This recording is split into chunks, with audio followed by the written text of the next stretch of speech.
Hi guys! Welcome back to our channel. In today's lesson, I'm going to teach you how to compute gross income and net pay. So, let's get started. So first, define natin yung gross income. Gross income is the total earnings before any deductions are made. It includes base salary, overtime, commission, and piecework pay. So, ibig sabihin, pag sinabi natin gross income guys, ito yung kabuuang kinita mo. Okay? Bago ibawas yung mga deductions. Okay? So, ang formula natin dyan, we have gross income equals salary plus the allowances. Okay? So next, we have the net pay.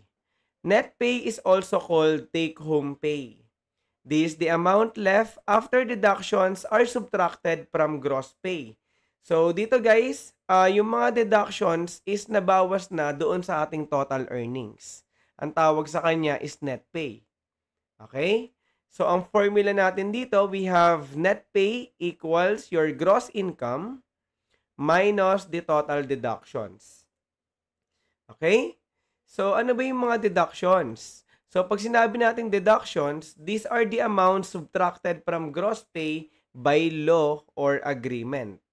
Okay? In the Philippines, common deductions include, first, we have the Social Security System or SSS. Next, the Government Service Insurance System or the GSIS. Pag-ibig Fund, PhilHealth, withholding tax, loan payments, deductions for tardiness or absences, and the other company-specific charges such as union dues or cooperative contribution. So, lahat to guys, ito yung mga common deductions. Okay? Dito sa Philippines. So, ngayon, isa-isahin natin to. Paano ba sila kino-compute? Okay? Kasi mamaya, magsasolve tayo ng mga problem kung saan ide-deduct natin etong mga to sa ating gross income. Okay? Para ma-solve natin yung ating net pay. So, unahin natin yung Social Security System. So, this is applicable to private sector employees. Okay? So, ang purpose nito guys is for the retirement benefits, disability, maternity, sickness, and death benefits. So, magkano ba yung dinededuct sa sahod natin?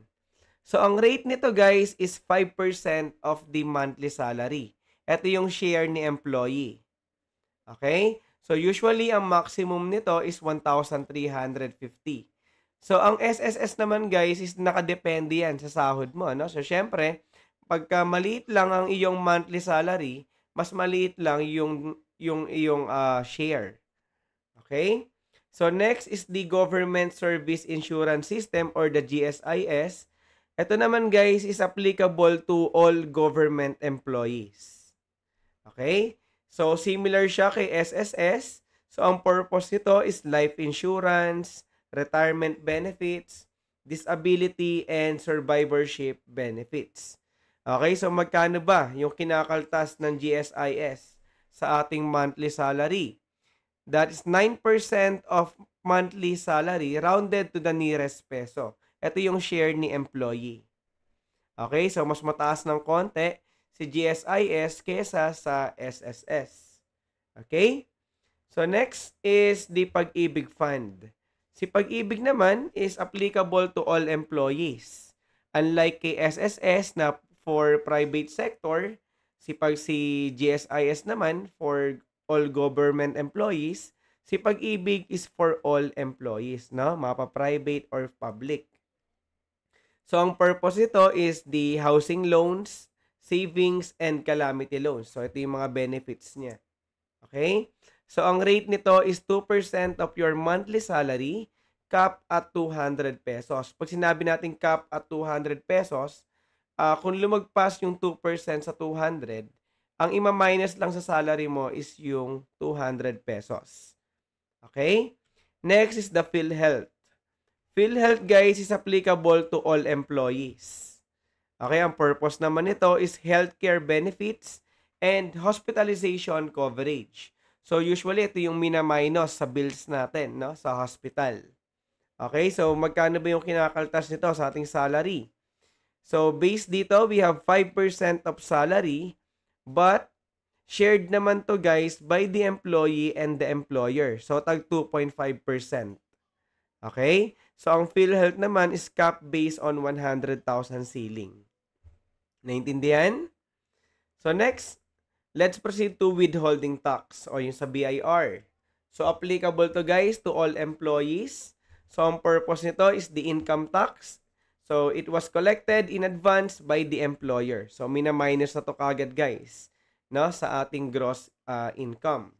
So ang rate nito is syempre na-update yan. So this time ang gagamitin natin is the new income tax table 2025 sa Philippines, or also known as train law. Okay? So paano ba kino-compute yung ating mga taxes? So dito guys, naka-base yan sa ating amount of net taxable income. So usually ito yung ating annual income. Okay? So sabi dito, pagka ang annual income mo is not over 250,000, okay, ikaw daw ay exempted from income tax. Nakuha? So again, pag ang sahod mo is less than 250,000 annually, you are exempted from income tax.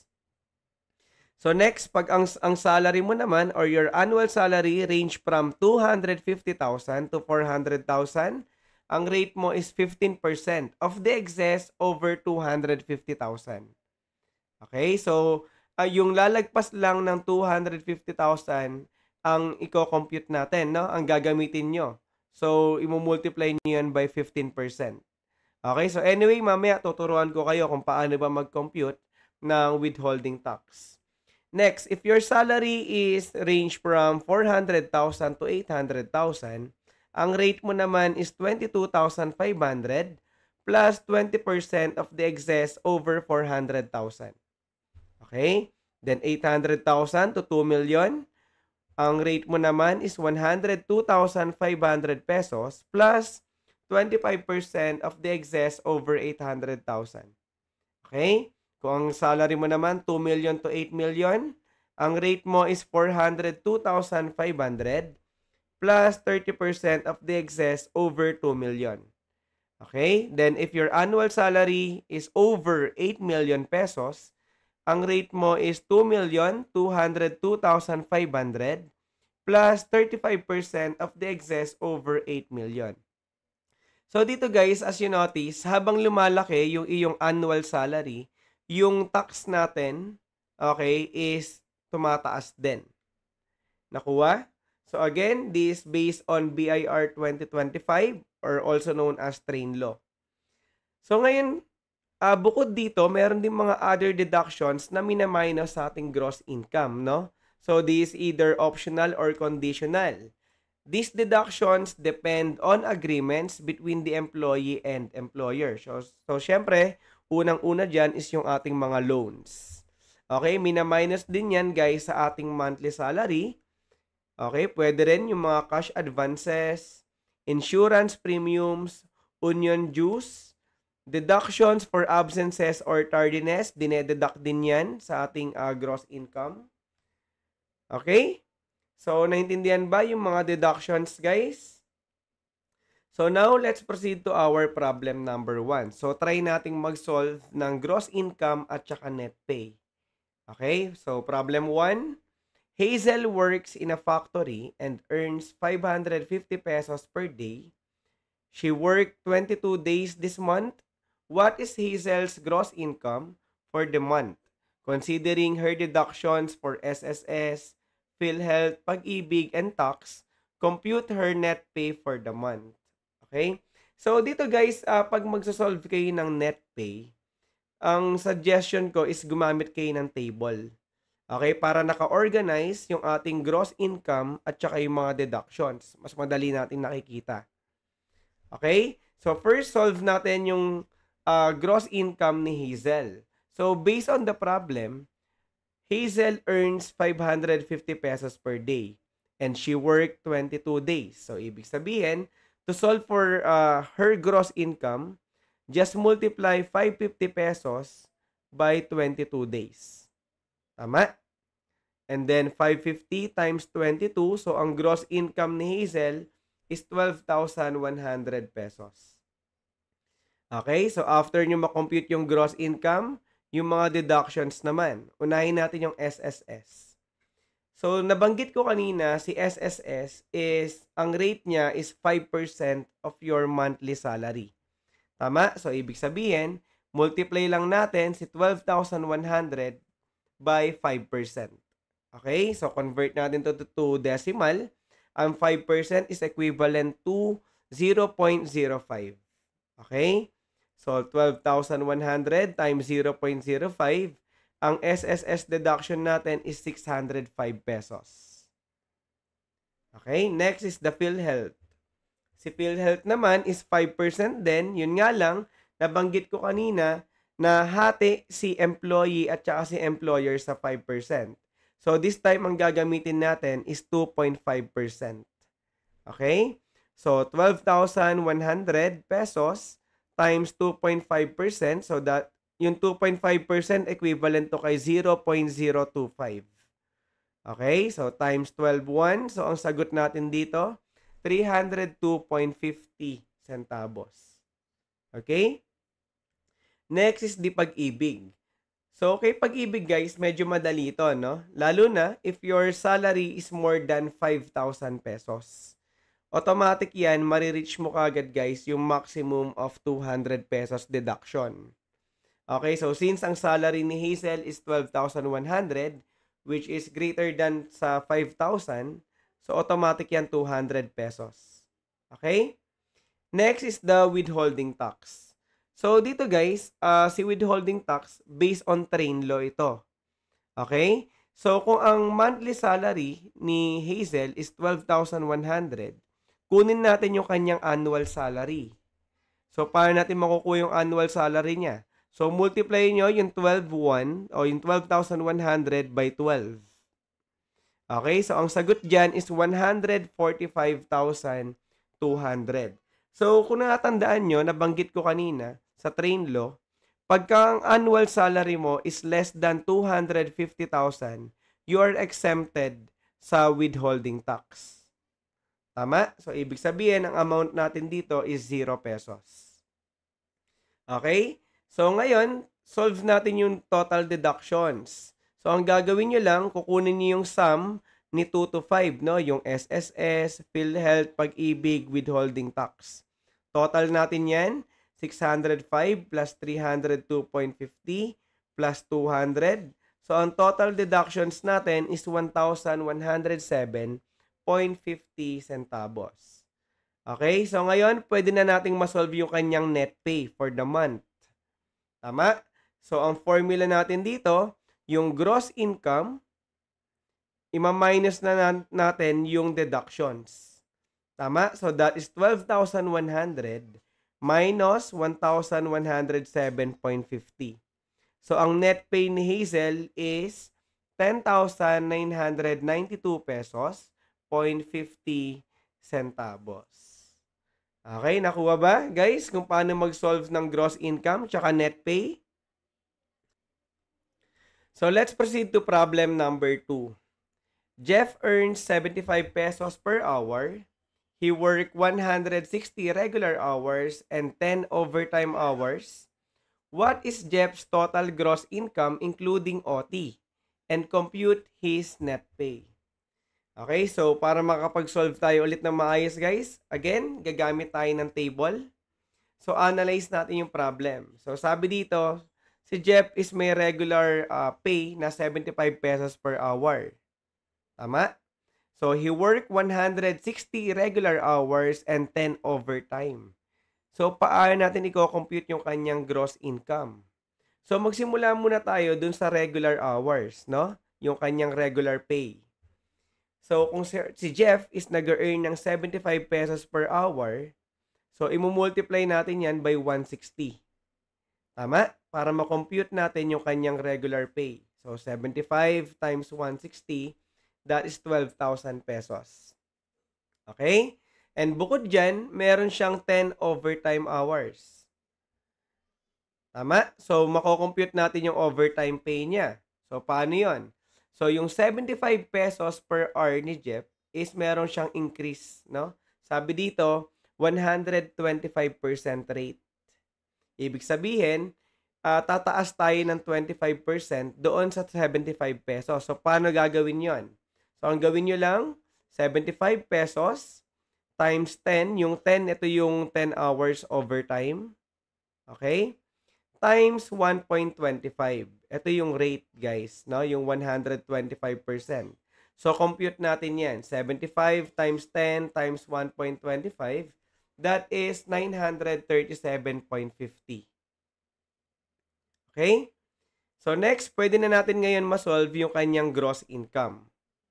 So, ang gagawin lang natin, kukunin natin yung sum of items 1 to 2. Ito yon, yung regular pay, tsaka overtime pay. So, that is 12,000 plus 937.50. Ang gross income ni Jeff is 12,937.50. Okay? So, ngayon, after that, after natin makuha yung gross income, proceed tayo din sa mga deductions. Unahin natin yung SSS. So, si SSS, guys, again, that is 5% yung inyong monthly salary. So, dito guys, ang gagamitin natin yung regular pay. Okay? Hindi kasama yung overtime pay sa pag-compute ng SSS or ng mga ibang deductions. Okay? So, 12% times 5%, 12,000 times 5%, so that is 600 pesos. Okay? Next is the PhilHealth. Si PhilHealth naman is 2.5%. Tama? So, that is 12,000 times 2.5%. That is 300 pesos. Okay? So, next, Pag-ibig.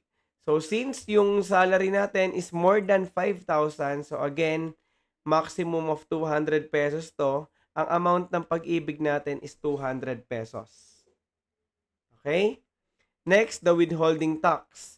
So, dito guys, ang monthly salary ni Jeff is 12,000. So, ibig sabihin, 12,000 times 12 months, ang annual salary niya is around 144,000 annually. Tama? Which is less than dun sa 250,000. So, it means, exempted ulit tayo sa ating withholding tax. Okay? So, ang amount natin yan is 0 pesos. So, compute natin yung total deductions. So, ang gagawin nyo lang, ipa-plus natin yung mga deductions, yung item 4 to 7, 600 plus 300 plus 200, that is equivalent to 1,100 pesos. Okay? Pagkakuha natin ng deductions, pwede na nating masolve yung net pay. So, ang net pay natin is gross income minus deductions. So, that is 12,937 pesos and 50 centavos minus 1,100. So, that is 11,837 pesos and 50 centavos. Okay, naintindihan ba guys kung paano sinolve yung net pay ni Jeff? So, let's proceed to our problem number 3. Miss Gomez is a public school teacher with a monthly salary of 71,511 and non-taxable allowance of 2,000 pesos. But she also has deductions including taxes, contributions, and a GSIS loan of 5,000 pesos per month.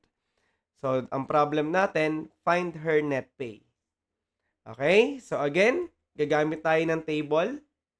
So, first, kunin natin yung kanyang regular salary, guys, ni Miss Gomez.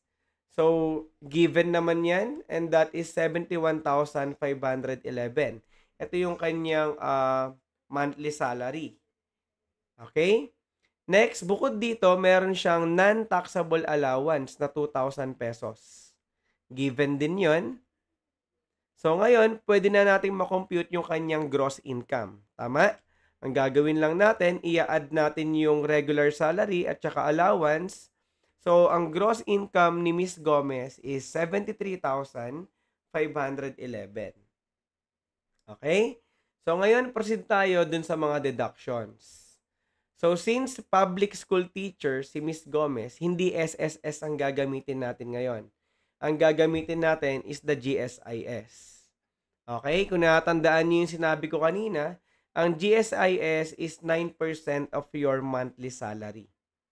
So, para ma-solve natin yung deduction, Ang regular salary natin is 71,511 times 9%. So, ang GSIS deduction natin is 6,435.99. Okay? So, next is the PhilHealth. Si PhilHealth naman is 2.5% ng ating monthly salary. Tama? So, 71,511 times 2.5%, that is 1,787 pesos and 78 centavos. Next is the Pag-ibig. So, again, since more than 5,000 yung ating monthly salary, ang Pag-ibig natin is cap at 200 pesos. So, 200 yan. Automatic. Next, withholding tax. So, dito guys, gagamit tayo ng train law. Kung papansin ninyo, mataas yung sahod ni Miss Gomez, which is 71,511. So, check nga natin kung naasaan bracket tayo ng train law dyan.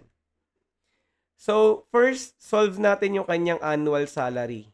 Okay? So, ang monthly salary ni Miss Gomez, based dito sa given, is 71,511. So, times 12 months, so, ang kanyang annual salary is 858,132.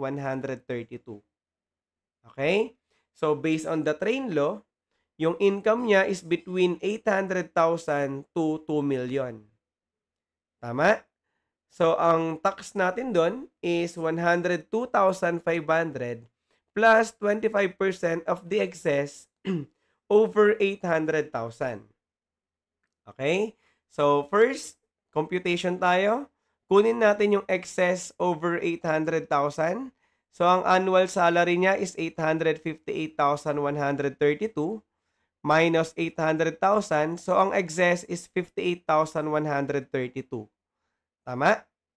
So, kunin natin yung 25% niyan. So, 25% times 58,132. So, that is 14,533.